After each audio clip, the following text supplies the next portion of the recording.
Welcome to Satya kitchen. ఈరోజు నేను మజ్జిగ చారు చేయబోతున్నానండి. ఎమ్మి మజ్జిగ చారు. ఈ మజ్జిగ చారు కోసం నేను ముందుగా ఒక 4 పచ్చిమిరపకాయలు తీసుకున్నానండి.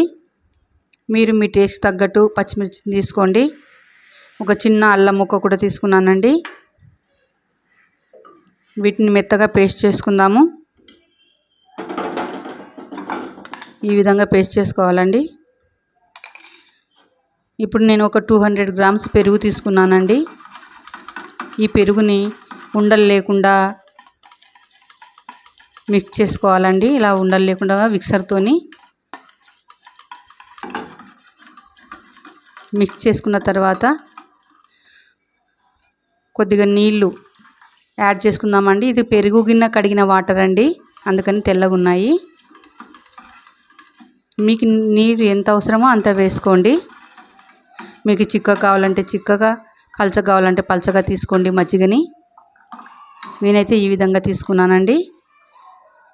ఇప్పుడు రుచికి తగ్గ ఉప్పు వేసుకుంటున్నాను. మిక్సీకి వేసి పెట్టుకున్న పచ్చిమిర్చి పేస్ట్ కూడా వేసుకుంటున్నానండి.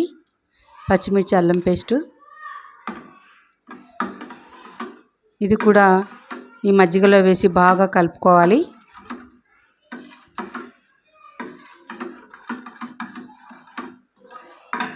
ఇప్పుడు ఒక ప్యాన్ తీసుకొని తాలింపు కోసం అండి ఒక 2 టేబుల్ స్పూన్ల ఆయిల్ తీసుకున్నాను.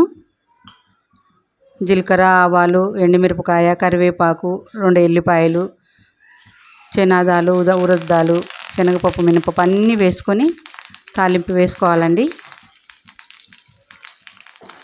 ఈ తాలింపు బాగా వేగనివ్వాలండి.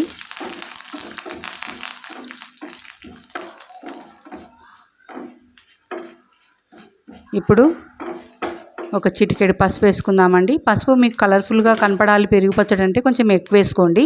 నేనైతే కొంచెం వేసుకున్నాను. తర్వాత ఆనియన్ వేసుకున్నానండి. ప్లీజ్ ఫ్రెండ్స్, మీ సపోర్ట్ నాకు చాలా అవసరము. కొత్త ఛానల్, ఖచ్చితంగా సబ్స్క్రైబ్ చేసుకోండి ఫ్రెండ్స్.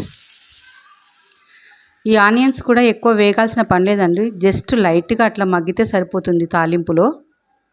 తర్వాత ఈ మిశ్రమాన్ని మనము పెరుగులో వేసుకోవాలండి.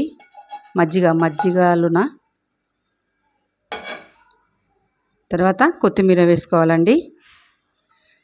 రెడీ అయిపోయిందండి మజ్జిగ చారు. మీకు ఇది నచ్చినట్టయితే లైక్ చేయండి, షేర్ చేయండి, సబ్స్క్రైబ్ చేసుకోండి.